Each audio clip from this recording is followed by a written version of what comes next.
Hi everyone, welcome back to Shine classes. First of all good evening to everyone. कैसे हैं आप सब? Hopefully आप बहुत अच्छे होंगे।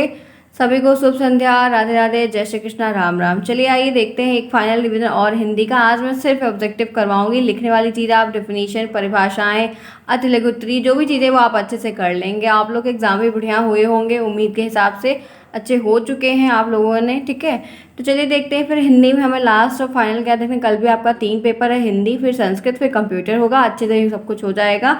आइए एक फाइनल रिवीजन देख लेते हैं कि यहाँ पे कैसे कैसे क्वेश्चंस हैं। सारे सिर्फ ऑब्जेक्टिव करवाऊंगी और बहुत सारे क्वेश्चंस मैंने आपको लिए। आप जुड़े शानी क्लास साथ, मैं हूँ शानी, सभी का स्वागत है। प्लीज़ चैनल को सब्सक्राइब जरूर कर लिए, क्योंकि फर्स्ट सेमेस्टर आप लोगों ने बहुत कुछ मिस कर दिया होगा, तो सेकंड सेमेस्टर में ना हो, आगे चल के वो ना हो, इसलिए आप इस चैनल को जरूर सब्सक्राइब कर लीजिए। जितना हो सके उतना शेयर करिए। आपको बहुत सारे नए नए फ्रेंड्स मिल रहे हैं, उसके बारे में बताइए, क्योंकि आपको हर चीज़ आगे चल के और अच्छी मिलने वाली। सेकंड सेमेस्टर में काफ़ी हम और अच्छे से बातें करेंगे, सब कुछ सीखेंगे और जानेंगे। आइए देखते हैं ये हिंदी का पेपर, 25 नंबर का पेपर, 18 प्रश्न आएंगे, 5 ऑब्जेक्टिव आएंगे, 12 नंबर पासिंग है। इतना दिमाग में होना चाहिए। ठीक है, आ जाओ। सबसे पहला क्वेश्चन आपके सामने स्क्रीन पे फटाफट देखेंगे और फटाफट कवर करेंगे। ये आपका छा दिया है। ठीक है, छा वर्ण का निर्माण किन दो व्यंजनों के मेल से हुआ है? का, आधा का और षटकोण वाला सा, आधा का और खा और धा, और धा और चा। तो छा वर्ण का जो निर्माण है वो किन शब्दों से हुआ? कौन सा ऑप्शन करेक्ट है? तो हम सभी जानते हैं कि आपको ये जो यहाँ पे संयुक्त वर्ण दिया है, इसमें से जो का छा का उच्चारण हुआ आधा का और शा को मिलाकर हुआ, तो पहला ऑप्शन सही है और आपको मिलता है इसी के साथ 1 नंबर। दूसरा प्रश्न है, निम्न में से कौन अंतस्थ व्यंजन का वर्ण नहीं है? अंतस्थ व्यंजन कितने होते हैं? इनकी संख्या 4 होती है। अब इन चारों में से कोई एक ऐसा है जो अंतस्थ व्यंजन का वर्ण नहीं है। क्या वो या है, क्या वो रा है, क्या वो ला है, क्या वो मा है? तो हम सभी जानते हैं कि या, रा, ला, वा होता है। वा अगर होता तो सही हो जाते, लेकिन यहाँ पर मा ही एक ऐसा है जो अंतस्थ व्यंजन में नहीं, क्योंकि मा जो है वो एक स्पर्श व्यंजन में आता है। 2 क्वेश्चन हो गए, आगे बढ़िए। तीसरा देखिए, वर्णमाला में किसे स्पर्श संघर्षी व्यंजन भी कहा जाता है? का वर्ग को, टा वर्ग को, चा वर्ग को, पा वर्ग को। ऐसा कौन सा एक वर्ग है जिसको हम स्पर्श संघर्षी व्यंजन का वर्ग भी कहते हैं? तो वो है हमारा चा वर्ग। सी ऑप्शन जो है वो करेक्ट है। चा व चा छा, ये जितने भी हैं सारे के सारे स्पर्श संघर्षी व्यंजन कहलाते हैं। तो एक अच्छा प्रश्न है और इसके बाद आपको और मिलता है 1 नंबर। आगे बढ़िए। चौथा प्रश्न है, निम्न में से किस शब्द में शुद्ध मात्रा प्रयुक्त? किसकी वर्तनी सही? रेणु, रेणु, रेणु, रेणु। कौन सी वर्तनी सही है? ये आपके सारे के सारे जितने भी क्वेश्चन है, ये 15 में दो बार हुआ है, 16 में 2 बार हुआ है, 17 में शायद 2 बार हुआ है। तो सारे पेपर्स का 15 से लेके 22 तक के जितने भी प्रश्न हैं, लगभग मैंने सारे के ऑब्जेक्टिव लिए। 5 मार्क्स आपको आएंगे, तो बहुत सारे प्रश्न हैं। बताइए राइट आंसर क्या होगा? तो यहाँ पर आपका जो सही है वो है रेणु। ये वाला रेणु सही, बाकी शेष ऑप्शन जितने भी हो सारे के सारे आपके गलत है। आगे बढ़िए। 5वां प्रश्न देखिए, निम्न में से कौन सा युग्म कंठ तालव्य उच्चारण स्थान आता है? जो आपको उच्चारण स्थान दिया गया वो जरूर से जरूर आएगा, ध्यान रखिएगा। तो कंठ तालव्य से किसका उच्चारण हो रहा है? ए और ए का, चा और जा का, या और वा का, और ता और था का। तो हम सभी जानते हैं कंठ तालव्य से किसका उच्चारण होता है। मैंने आपको कंठ तालव्य के पूरे, मैंने आपको कंठ तालव्य का, कंठोष्ठ का, सबका सूत्र बताया, उच्चारण स्थान बहुत बढ़िया तरीके से बताया, सिखाया है। तो 5th का आपका ए ऑप्शन करेक्ट हो। ए और ऐसे होता है। क्लियर? समझ में आ रही है बातें? आगे बढ़िए। 6th पे आइए देखते हैं, अ का उच्चारण स्थान क्या है? अ का कंठोष्ठ है, दंतोष्ठ है, दंत है, तालव्य है। अ का जो उच्चारण स्थान है वह क्या है? कौन सा ऑप्शन बेस्ट है according to all of you? तो राइट आंसर हम सभी यहाँ पर जानते हैं कि यहाँ पर आप सभी का ए ऑप्शन करेक्ट है, कंठोष्ठ है। ठीक है, अ के लिए किसका उच्चारण स्थान होता है, कहाँ से होता है? कंठोष्ठ से होता है। इसी के साथ नेक्स्ट प्रश्न, निम्न में से कौन स्पर्श संघर्षी? कोई एक ऐसा है जो स्पर्श संघर्षी व्यंजन है? क्या वो का है, क्या वो चा है, क्या वो हा है, क्या वो पा है? कौन सा ऑप्शन बेस्ट है? Which option is best according to all of you? Do it fast, बताइए किसको लॉक किया जाए? तो हम सभी जानते हैं कि स्पर्श संघर्षी की जो बात बोला है वो चा है। ठीक है, आपका बाकी शेष ऑप्शन आपके गलत है। इसी के साथ मिलते हैं आपको 1 नंबर और। नेक्स्ट देखिए, वा का उच्चारण स्थान कहाँ से होता है? वा वर्ण का उच्चारण स्थान कहाँ से होता है? ऑप्शन 1 दंतोष्ठ है, ऑप्शन बा जो ओष्ठ है, ऑप्शन सी जो है दंत है, ऑप्शन डी जो है तालव्य है। तो हम सभी जानते हैं कि जो वा का उच्चारण स्थान है वह कहाँ से होता है? तो वा का उच्चारण स्थान दंत से होता है। देखिए, वकारो दंत ओष्ठा, कहा सूत्र यही है, वकारो दंत ओष्ठा। तो यहाँ पे आपका ए से ऑप्शन सही है। आगे बढ़ते हैं इसी के साथ नेक्स्ट ऑप्शन देखते हैं। तो यहाँ पर देखेंगे 9th क्या है? फा का उच्चारण स्थान कहाँ से होता है? कंठ से होता है, तालव्य से, ओष्ठ से और दंत से। फा का उच्चारण स्थान कहाँ से होता है? प, फ, ब, भ, म, ये सब कहाँ से उच्चारित होते हैं? का वर्ग कंठ, चा वर्ग तालु, टा वर्ग मूर्धा, ता वर्ग दंत, पा वर्ग ओष्ठ। तो यहाँ पे फा का जो उच्चारण स्थान है वो आपके ओष्ठ से होता है। प भ ब भ म सारे के सारे जितने भी हैं वो ओष्ठ से उच्चारित होते हैं। यहाँ तक क्लियर। आगे बढ़िए, नेक्स्ट प्रश्न देखते हैं। नाइन्थ हो गया, 10th देखो। कौन सा ऊष्म व्यंजन नहीं, ऊष्म व्यंजन की संख्या कितनी होती है? 4 होती है। इनमें से कोई कैसा है जो ऊष्म व्यंजन नहीं है? शानी, शानी, शानी, रानी। फटाफट बताइए कौन सा ऑप्शन सही होगा बच्चे। Option is best according to all of you. हम सभी जानते हैं कि ऊष्म व्यंजन का जो एक सेट है वो हमारा शाखा शाहा होता है, तो राही नहीं हो सकता। बाकी शेष ऑप्शन ऊपर के आपके करेक्ट हैं। आगे बढ़िए, नेक्स्ट प्रश्न है, किन वर्गों को अर्धस्वर का? अर्धस्वर हम किसको कहते हैं? ऑप्शन 1 है ला और रा को, ऑप्शन बा है या और वा को, ऑप्शन सा है ढा और ढा को, ऑप्शन दा है झा और जा को। तो हम अर्धस्वर किसको कहते हैं बताइए, कौन सा ऑप्शन करेक्ट होगा? जो ऑप्शन इज बेस्ट। किसको लॉक कर रहे हैं आप सभी लोग एक साथ मिलकर? सभी के आंसर्स करेक्ट होने चाहिए। क्वेश्चन सारे पढ़े हुए, हम सभी जानते हैं कि यहाँ पर अर्धस्वर की बात पूछता है तो पूरे वर्णमाला या और वा जो है वो हमारे अर्धस्वर होते हैं। आगे बढ़िए, नेक्स्ट प्रश्न देखिए। हिंदी भाषा की लिपि क्या है? खरोष्ठी लिपि है, देवनागरी है, नागरी है, दक्षिणी है। हिंदी भाषा की लिपि क्या है? हम सभी जानते हैं कि हमारी मोस्ट फेमस खूब ज़्यादा प्रसिद्ध जो है देवनागरी लिपि। तो आपका बी ऑप्शन होता है करेक्ट। आगे बढ़िए, नेक्स्ट। हिंदी में स्वरों की संख्या कितनी है? 8 है, 11 है, 12 है, 14 है। हिंदी में स्वरों की संख्या कितनी है? ऑफकोर्स हम जानते हैं कि 11। टोटल कितनी है? 11 है। गलत नहीं करिएगा। हिंदी में अच्छे नंबर सभी को लेके आने हैं, सभी पेपरों में फिलहाल लाने हैं। हिंदी व्यंजनों की संख्या कितनी? हिंदी भाषा में जो व्यंजन की संख्या वो कितनी? 33 से 31 है। हिंदी वर्णमाला नहीं पूछ रहा है, हिंदी व्यंजन पूछ रहा है, ध्यान रखना। 40 है कि 36 है। तो हिंदी व्यंजनों की जो संख्याओं की अगर बात कर रहा है हिंदी वर्णमाला, हिंदी व्यंजन, तो आपको ध्यान रखना होगा। तो यहाँ पर 33 होगा, ठीक। 14 में आपका 33 होगा। आगे बढ़ो। भाषा की सबसे छोटी और महत्वपूर्ण इकाई हम किसे कहते हैं? स्वर को कहते हैं, व्यंजन को, ध्वनि को, वर्ण को। भाषा की सबसे छोटी और सबसे महत्वपूर्ण इकाई हम किसको कहते हैं? कौन सा ऑप्शन सही है? Which option is best according to all of you guys? Do it fast. हम सभी जानते हैं कि ध्वनि है। वो क्या होती है? वो ध्वनि होती है। तो यहाँ तक सभी को समझ में आ रही है बातें? आगे बढ़ते हैं इसी के साथ। नेक्स्ट प्रश्न देखते हैं। भाषा अभिव्यक्ति के साधन बताइए। बोलकर और सुनकर, लिखकर और पढ़कर, दोनों से, इनमें से कोई नहीं। अभिव्यक्ति का मतलब क्या होता है? प्रकट करना, दूसरे को बताना, सिखाना, समझाना। तो भाषा अभिव्यक्ति के साधन क्या क्या, इससे कैसे तरीके से आप कर सकते हो? तो सी ऑप्शन सही। बोलकर भी कर सकते हैं, सुन, ठीक है, बोलकर, बताकर, लिखकर, पढ़कर, सुनकर, तो सभी हो जाएगा। तो यहाँ पर 19th में आपका सी ऑप्शन करेक्ट है। यहाँ तक क्लियर? समझ में आई बातें? चलिए आगे बढ़ते हैं। नेक्स्ट देखिए, ला का उच्चारण स्थान कहाँ से होता है? ला वर्ण का उच्चारण स्थान कहाँ? ओष्ठ से, दंत से, तालव्य से, कंठ से। ज़रा जल्दी बताइए कि ला वर्ण का जो उच्चारण स्थान है वो आप कहाँ से कर रहे हो और कहाँ से होता है? Do it fast. क्या होगा यहाँ पे? आंसर करिए। ला वर्ण का जो उच्चारण स्थान है वो कहाँ है? तो हम सभी जानते हैं कि तालव्य से होता है, ठीक है, ध्यान रखना। आगे बढ़ो। लीतु लसा नाम दंता। आगे चले। एकावर कर्ण अकुबजनीय नाम कंठा, रीटु रसा नाम ताल, लीतु लसा नाम तंता, ठीक है, ईचु ऐसा नाम तालु। आगे चलिए। वैसे फ्रेंड्स हमारे ख्याल से ला का जो उच्चारण स्थान है वो दंत से होगा, क्योंकि अकुबजनीय नाम कंठा, तो उसमें ला तो आ ही नहीं रहा है। और क्या कहते हैं, आपका जो दूसरा वाला है वो आपका रीटु रसा नाम मूर्धा है, तो उसमें भी आपका ला का तो उच्चारण स्थान कहीं आ नहीं रहा है, क्योंकि ला और ली दोनों बड़ी दिक्कत करता है। तो हाँ फ्रेंड्स, ये ला से ही होगा, क्योंकि लीतु लसा नाम दंसा, तो उसमें ला है, वही तालब नहीं होगा। बी वाला ऑप्शन, चलो अच्छा है, सही हो गया। तो दंत होगा। आगे बढ़िए इसी के साथ। नेक्स्ट, शाह का उच्चारण स्थान क्या है? सिटी वाले जो शाह होते हैं उसका उच्चारण स्थान क्या है? ये 18 में पूछा गया प्रश्न है। ओष्ठ से, कंठ से, तालु से, दंत से। आंसर बताइए क्या होगा? शाह का उच्चारण स्थान कहाँ से है?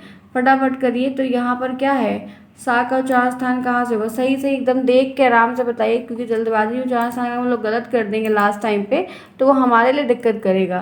तो हम सभी जानते हैं कि जो शा का उच्चारण स्थान है वो कहाँ से होता है? तालु से होता है, ठीक है। सी ऑप्शन जो है वो आपका इसके लिए करेक्ट है।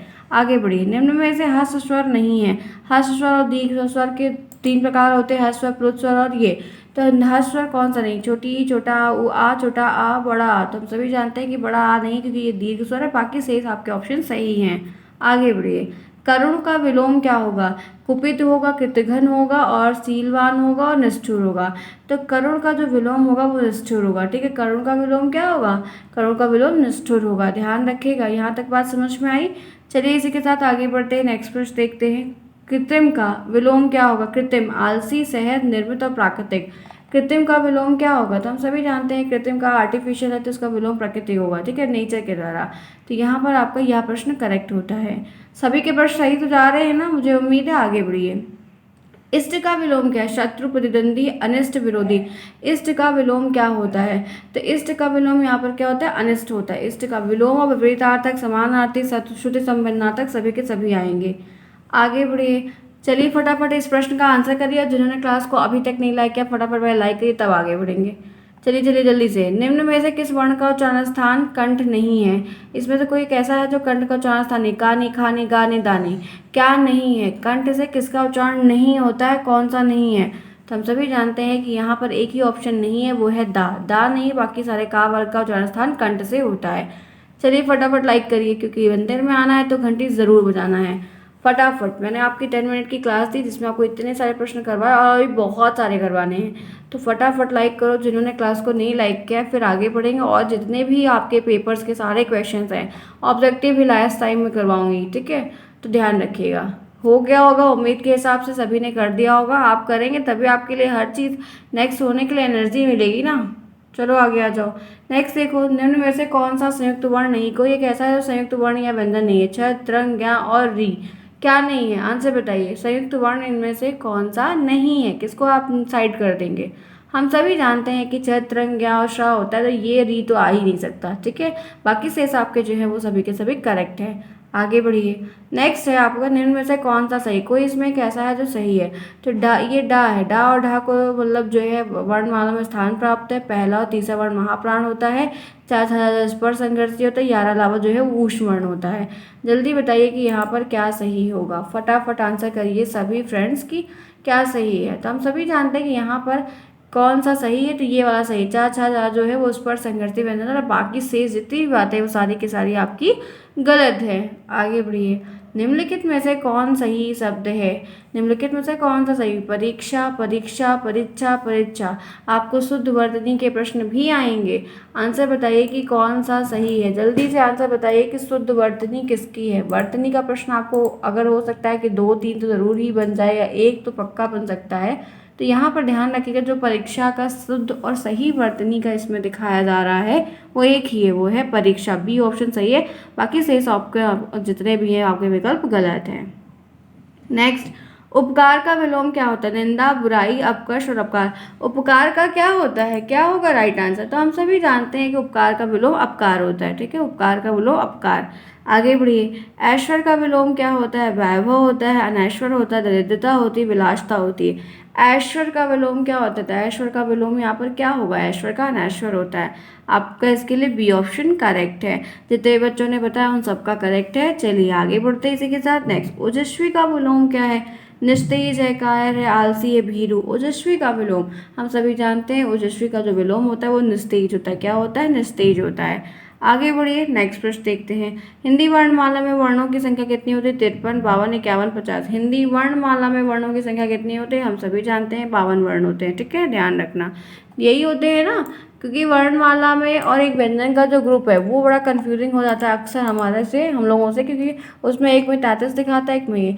तो यहाँ पर 52 वर्ण होते हैं। ध्यान, 52 वर्ण में कह सकते हैं कि 11 स्वर और जो है 41 व्यंजन हो जाएंगे। इस तरीके से बांट देता है।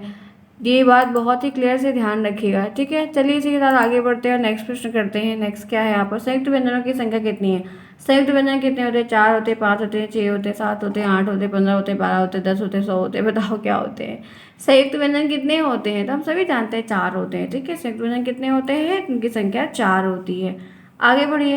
हंस पद का चिन्ह, विराम चिन्ह के आपको चिन्ह दे देगा, पूछेगा कि कौन सा इसमें जो है हंस पद का चिन्ह। तो क्या ये वाला है, क्या ये वाला, ये वाला, ये वाला?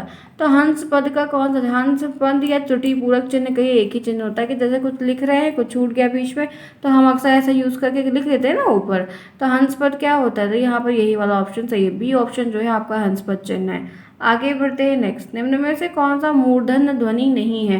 ट, ठ, ड, ढ। मूर्धन्य ध्वनि के अंतर्गत इसमें से कौन सा एक है जो नहीं आता? जल्दी से आंसर बताइए कि राइट आंसर क्या होगा। कोई किस्म ऐसा है जो मूर्धन्य में नहीं है। तो हम सभी जानते हैं कि ये ढा नहीं है, बाकी सारे के सारे आपके जो है वो उचित है। आगे बढ़िए। दंतोस्त से उच्चारित होने वाला व्यंजन कौन सा है? वा और फा, या और रा, का और चा, टा और ठा। दंतोस्त से किसका उच्चारण होता है? कौन सा ऑप्शन करेक्ट होगा? हम सभी जानते हैं कि आपका ए ऑप्शन करेक्ट है। फा और वा का जो उच्चारण स्थान है वो आपके दंतोस्त से दांत और ओंठ को मिलाकर किया जाता है। आगे बढ़िए। नेक्स्ट संयुक्त स्वर है। संयुक्त स्वर इसमें कौन सा है? छोटा, छोटी, छोटा ऊ, बड़ा ऊ, छोटा, छोटू, छोट, बड़ा, बड़ी, बड़ा ऊ, बड़ा ए ओ, आ और बा दोनों, इनमें से कोई नहीं। तो संयुक्त स्वर कौन सा है? तो हम सभी जानते हैं बड़ा, बड़ी, ई, बड़ा ऊ, ए ओ और औ। ये क्या है? ये सारे के सारे आपके संयुक्त स्वर हैं। संयुक्त वर्ण नहीं, संयुक्त स्वर है। दोनों में कंफ्यूजन मत होएगा, दोनों अलग अलग बातें हैं। आगे बढ़िए। वर्णमाला में अंतस्थ व्यंजन कितने होते हैं? 4 होते, 5 होते, 6 होते, 7 होते हैं। जल्दी से आंसर करिए कि क्या होगा। तो वर्णमाला में जो अंतस्थ व्यंजन होते हैं, ऊष्ट व्यंजन, संयुक्त व्यंजन, सबकी संख्या कितनी होती है? 4 होती है। एक ही चीज़ है, फिक्स है, कंफ्यूजन नहीं क्रिएट करिएगा। आगे बढ़िए। शब्दों के शुद्ध उच्चारण का विकास होता है वाचन शिक्षण के द्वारा, लेखन के द्वारा, दोनों के द्वारा। आपको बच्चों को शब्दों का शुद्ध उच्चारण करना सिखाना है। कैसे सिखाएंगे? क्या करेंगे? उन्हें मारेंगे, पीटेंगे, बार बार करने को कहेंगे, क्या करने को कहेंगे? तो हम उनको वाचन के द्वारा पढ़ने को कहेंगे, फिर लिखने को भी कहेंगे, अर्थ समझने को कहेंगे, जिससे वो सीखेंगे। तो दोनों काम जब हम कहेंगे तो बच्चों का वर्तनी उच्चारण दोनों साथ साथ चलता रहेगा और वो सीखते भी रहेंगे। आगे बढ़िए। हिंदी भाषा में कितनी बोलियां प्रचलित है? 3, 12, 18 अनगिनत। हिंदी भाषा की जो बोलियां प्रचलित है, जिसका संविधान में भी उल्लेख किया गया है, वह 18 है। कितनी है? मात्रा में 18 है। आगे बढ़िए। नेक्स्ट प्रश्न देखते हैं। यहाँ पर दिया है वर्ण दा और या से मिलकर जो संयुक्त वर्ण बनेगा वो क्या बनेगा? घा, द्या, दया, इनमें से कोई नहीं। तो दा और या को जब हम मिलाएंगे तो यहाँ पर ये द्या बनेगा। ये फॉन्ट चेंज हो गया है, ये इस तरीके से लिखा जाएगा, ठीक है। ये यही लिखा हुआ है, ठीक है। लेकिन जब हम लोग को इसमें लिखते हैं, वर्चुअल नोट में लिखते हैं, तो ये ऐसे कन्वर्ट होता है क्योंकि फॉन्ट हिंदी का नहीं मिलता है कृतिदेव में। तो ये दा और या में ये यहाँ पर दिया गया है, ठीक है। तो ऐसा द्या बन जाएगा। आगे बढ़ो। जिन वर्णों का उच्चारण बिना बिना बाधा और अवरोध के हो जाता है, ऐसे वर्गों को हम क्या कहते हैं? स्वर कहते हैं, व्यंजन कहते हैं, दोनों कहते हैं, वर्णमाला। ऐसे वर्ण बताओ जिनको उच्चारण करने में किसी की हेल्प नहीं लेनी पड़ती, सब आराम से अपना हो जाता है। तो हम सभी जानते हैं कि वो स्वर होते हैं। स्वर ही ऐसे एकदम स्वच्छंद होते हैं जिनको किसी की ज़रूरत नहीं पड़ती, वो अपने मस्त होते हैं। ये बंदे अपना काम सब स्वयं कर लेते हैं। आगे बढ़िए। निम्न में से कौन सा असत्य है? कोई इसमें कैसा है जो गलत है? ता का उच्चारण ओस से होता है, सा का ऊष्ट व्यंजन है, फा जो है वो ओष्ठ है, छा जो है संयुक्त व्यंजन है।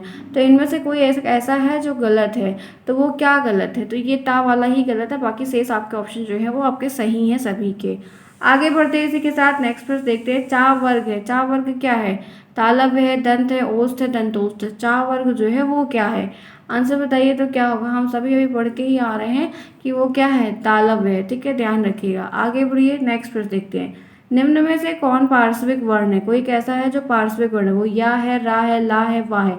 ये प्रश्न आता है इसलिए मैंने और ले लिया कि कर लो आप। तो लास्ट ऑप्शन जो ये आपका ला वाला है, ला जो है वो एक पार्श्विक वर्ण होता है। आगे बढ़िए। नेक्स्ट। निम्नलिखित में से कौन सा उच्चिप्त व्यंजन है? या और वाह है, डा और ढा है, भा और माए, शाखा साहा है।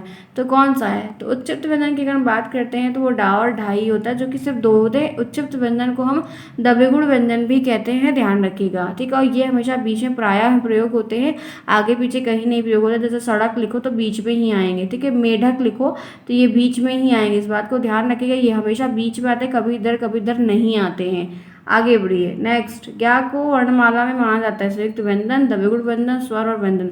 ज्ञा को हम वर्णमाला में क्या मानते हैं, क्या समझते हैं? हम संयुक्त व्यंजन मानते हैं। छत्रंग ज्ञा। आगे बढ़िए। नेक्स्ट। फिर है निम्नलिखित में से कौन सा शुद्ध शब्द है? ये 15 के दूसरी बार पूछा गया। अधीन, अधीन, अधीन, इनमें से कोई नहीं। किसकी वर्तनी शुद्ध है?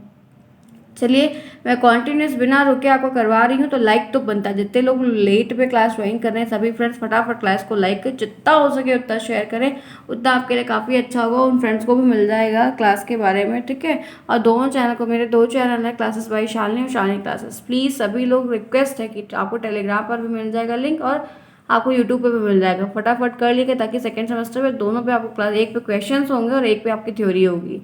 चलिए बताइए क्या होगा। 57 राइट आंसर, ध्यान रखिए, अधीन होगा। बी ऑप्शन जो है वो करेक्ट है, बाकी सारे के सारे गलत हैं। मांटेसरी विधि का उपयोग कहाँ पर करते हैं? 15 में पूछा गया है। मौन वाचन में, सुसर में, लेखन में, उपयुक्त में, सभी। मांटेसरी विधि का हम यूज़ कहाँ करते हैं? Which option is best according to all of you guys? Telegram को ज्वाइन करेंगे तो ये आपको पीडीएफ भी मिल जाएगा, लिंक आपको कमेंट बॉक्स में, नाम शालिनी क्लासेस ही है वहाँ पर भी। 58 में क्या होगा, तो यहाँ पर ध्यान रखिएगा लेखन शिक्षण में, ठीक है, किसमें होता है, लेखन शिक्षण में। आगे बढ़िए, नेक्स्ट देखिए यहाँ पर क्या है, छा संयुक्त वर्ण किसके संयोग से बनता है, 16 में पूछा गया है, का और शा से, का और शा से, का और जा से, का और शा से। तो यहाँ पर 2016 में पूछा गया प्रश्न है कि जो संयुक्त व्यंजन बन रहा है वो किसके संयोग से बन रहा है, तो आधा का और षटकोण जो सा होता है उससे मिलाकर वो बनता है। आगे बढ़ते हैं इसी के साथ नेक्स्ट प्रश्न, पर्वत का समानार्थी क्या होता है, 16 में पूछा गया प्रश्न है, पर्वत का विपर्ययवाची घन, आगर, कूट और पादप। आंसर बताइए क्या होगा। तो यहाँ पर ये जो कूट यहाँ पर चला गया, इसके लिए सी ऑप्शन बना देते हैं, और कूट यहाँ पर सही, बाकी सेव से जितने हैं गलत हैं। तो पर्वत का जो समानार्थी है वो हमारा कूट होता है। आगे बढ़िए, आनंद का विलोम क्या होता है, 18 में पूछा गया प्रश्न है। आनंद का क्या होता है, विष होता है, विषाद होता है, अग्नि होती है और अर्पण होता है। हम सभी जानते हैं कि आनंद का होगा विषाद, ठीक है, क्या होगा विलोम, विषाद। आगे बढ़िए, नेक्स्ट प्रश्न, विरोध शब्द का विलोम क्या है, ये भी 16 में पूछा गया है, सहमत, सहायता, समर्थन, अनुरोध। तो विरोध का क्या होगा, हम सभी जानते हैं समर्थन होगा, ठीक है, ध्यान रखिएगा। आगे बढ़िए, नेक्स्ट प्रश्न, शाखा शाखा व्यंजन कहलाते हैं, ये 16 में पूछा गया प्रश्न है, ऊष्म, अंतर, संयुक्त, द्रव्यगुण। शाखा साहा क्या कहलाते हैं, ऑफकोर्स जानते हैं फ्रेंड, ऊष्म व्यंजन, जैसे जिसका उच्चारण करते समय मुंह से गर्माहट से प्रतीत होती है कुछ आवाज़, वो हमारा ऊष्म है। अहि शब्द का अर्थ क्या है, ये भी 16 में पूछा गया, सर्प है, श्रद्धालु है, नृप है, भौरा। अहि का मतलब क्या होता है, बहुत बार कराया, तो सर्प होता है, सांप होता है, ठीक है, क्या होता है, सांप होता है। आगे बढ़िए, सथावर का विलोम क्या है, असंचल है, चेतन है, चंचल है, जंगम है। सथावर का विलोम क्या होता है, तो सथावर का जंगम होता है, ठीक है, यहाँ पर डी ऑप्शन जो है वो करेक्ट होगा। आगे बढ़िए, निम्नलिखित में से शुद्ध शब्द कौन सा है, कुमुदनी, कुमुदिनी, कुमुदनी, कुमुदनी और कुमुदिनी। यहाँ पर राइट आंसर क्या होगा, 66 का। तो यहाँ पर बी ऑप्शन जो है वो उसकी वर्तनी सही, बाकी शेष की जितनी भी वर्तनियाँ आपको दी गई हैं वो गलत हैं। चलिए फ्रेंड्स आगे बढ़ते हैं, यहाँ तक सभी को क्लियर है, समझ में आ रहे हैं। पेपर के पूरे मैंने छाँट के लिए हुए हैं कि पूरा करवा दूँ, उम्मीद है कि सबके लिए सही होगा। आगे बढ़िए, नेक्स्ट देखिए, यहाँ पर है शुद्ध वर्तनी वाला एक शब्द बताना, डीएल पूछा गया, श्रृंगार, श्रृंगार, श्रृंगार, श्रृंगार। तो यहाँ पर क्या सही होगा, कौन सा सही होगा, तो हम सभी जानते हैं, बताइए, देखिए आप लोग पहले, क्योंकि वर्तनी का प्रश्न आएगा। तो यहाँ पर जो सही हो आपका सी ऑप्शन जो है वो करेक्ट है, ठीक है, सी ऑप्शन जो है उसके लिए आपका करेक्ट है। यहाँ तक सभी को समझ में आया, क्लियर। आगे बढ़े, चले फटाफट और प्रश्न करते हैं। आइए नेक्स्ट, यहाँ पर दिया है कि भाषा संसार का नादमय चित्र या कथन किसका है, ये भी 16 में पूछा गया प्रश्न है। श्याम सुंदर दास का, रामचंद्र वर्मा का, सुमित्रानंद पंत का और बाबूराम सक्सेना का। भाषा जो होती है संसार का एक नादमय चित्र होती है, तो ये सुमित्रानंद पंत जी ने कहा है। आगे बढ़ते हैं, नेक्स्ट प्रश्न देखते हैं। देवनागरी लिपि की विशेषता संबंधित नहीं है, कोई एक बात है तो देवनागरी लिपि में नहीं आती। 17 में महबूब, जो बोला जाता है वही लिखा जाता है, सही है ये तो। एक वर्ण में दूसरे वर्ण का भ्रम नहीं होता, सही है। शिरोरेखा का प्रयोग अनावश्यक केवल अलंकरण के लिए होता है, और एक वर्ण संकेत से अनिवार्य एक ही ध्वनि मतलब वो व्यक्त करते, व्यक्ति नहीं को व्यक्त होगा। तो यहाँ पर ये वाला गलत है, केवल वाला जो है ऑप्शन गलत है, बाकी जितने हैं सबके सब सही हैं। आगे बढ़ते हैं, नेक्स्ट देखिए। 70 प्रश्न है, भाषा की सबसे छोटी इकाई। 17 में पूछा गया प्रश्न है, व्यंजन है, शब्द है, स्वर है, भाषा की सबसे छोटी इकाई, तो हम सभी जानते हैं क्या होती है, तो वो वर्ण होती है। आगे बढ़ता, भाषा की पूछ रहा है, आगे चलिए। वर्णमाला का आशय क्या होता है, 17 में यही पूछा गया है, शब्दों के समूह से, वर्गों के संकलन से, वर्गों के व्यवस्थित समूह से, शब्द रचना से।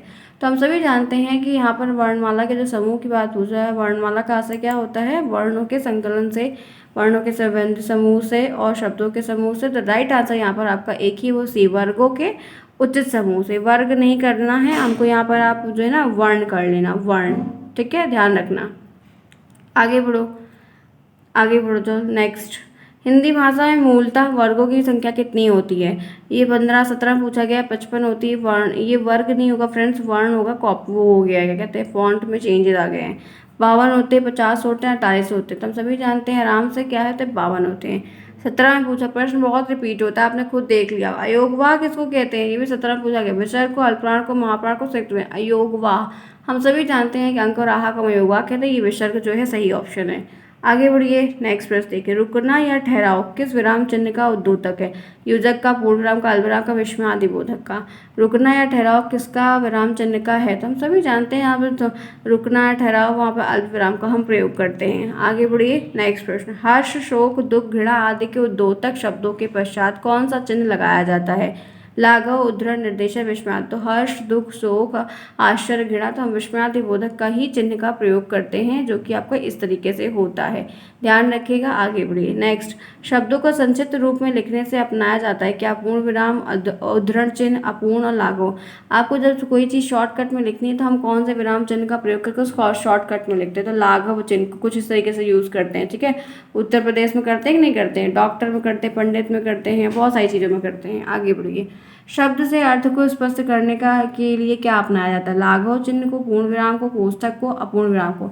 जब शब्द से अर्थ को अलग मतलब दिखा के उसका अर्थ लिखना हो तो हमेशा कोष्ठक का, जैसे कोई शब्द लिखा है, कोई चीज़ लिखी, उसका अर्थ नहीं था तो हम ब्रैकेट में करके उसका मीनिंग वगैरह नहीं देखे रहते, लिखा रहता है, तो उसी तरीके से तो कोष्ठक में उसको लिखते हैं। आगे बढ़ो। प्रश्न सूचक विराम चिन्ह है तो कौन सा है? ये वाला ऑप्शन है, हम सभी जानते हैं। क्वेश्चन मार्क का साइन हम सभी को पता है। निम्न में से कौन सी ध्वनि अंतस्थ नहीं है? तो या, बा, वा, इतने ही ऑप्शन है। ये बा, व और ला, निम्न में से कौन सी एक ध्वनि ऐसी है जो अंतस्थ नहीं है? तो यहाँ पर आप सभी को ध्यान रखना, अंतस्थ बंधन क्या होता है? या, रा, लावा होता है।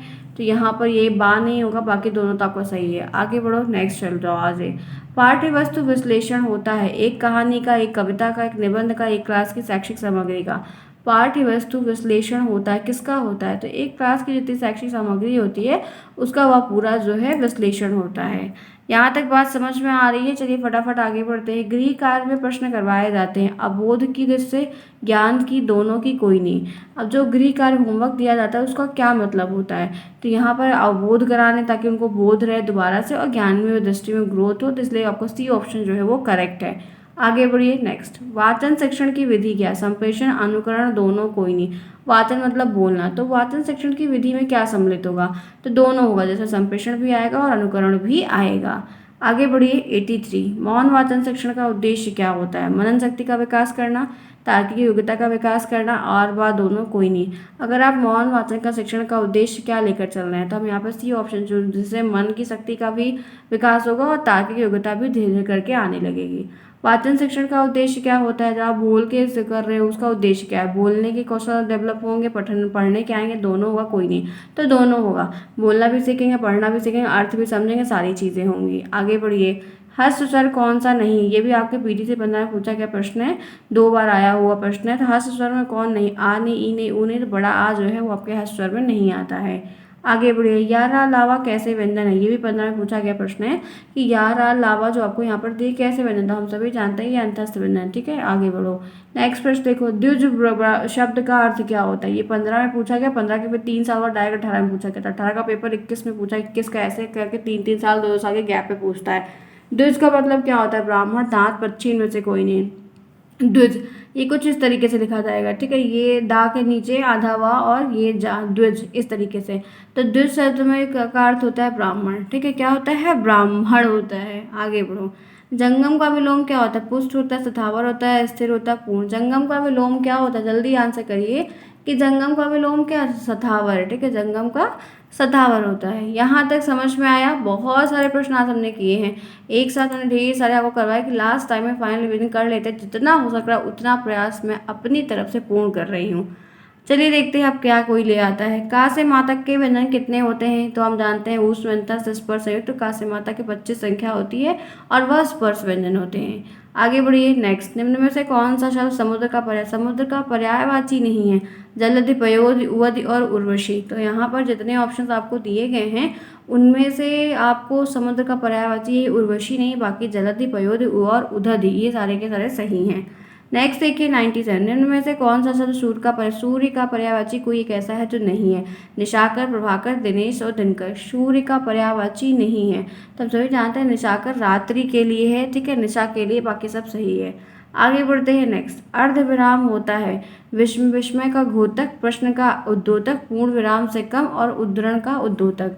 अर्ध विराम का क्या मतलब है? अर्ध विराम क्या है? बहुत अच्छा प्रश्न है, ध्यान से। तो यहाँ पर जो आपको सही ऑप्शन दिया है ना वो पूर्ण विराम से कम। अर्ध विराम हम कहाँ पे लगाते हैं? जहाँ पे हमको अल्प विराम से थोड़ा सा ज़्यादा और पूर्ण विराम से कम समय के लिए रुकना पड़ता है, तो आपका यहाँ पर पूर्ण विराम से कम होगा। विराम का शाब्दिक अर्थ क्या होता है? थकान, व्यायाम, आराम और ठहराव। तो विराम का जो शाब्दिक अर्थ है आपके व्याकरण में विराम चिन्ह के हिसाब से वो तो ठहराव ही है। क्या है? ठहराव ही होता है। आगे बढ़िए, पूर्ण विराम का अभिप्राय क्या है? बीच में रुकना, पूरी तरह रुकना, पूरी थोड़ी देर रुकना, इनमें से कोई नहीं। तो पूर्ण विराम हम कहाँ प्रयोग करते हैं? पूरी तरीके से, यहाँ पर रुकना कि अब हो गया हमारा, यहाँ पर खत्म है लाइन हमारी, तो हम वहाँ पे पूर्ण विराम का प्रयोग करते चले आते हैं। आगे बढ़ते हैं, लघु का विलोम क्या होता है? तो भारी, बड़ा, वजन और गुरु। तो लघु का जो विलोम है वो गुरु, ये गुरु दूसरा वाला गुरु टाइप का है, ठीक है, ध्यान रखना, लघु का गुरु। आगे बढ़ो, वो मास्टर वाले नहीं।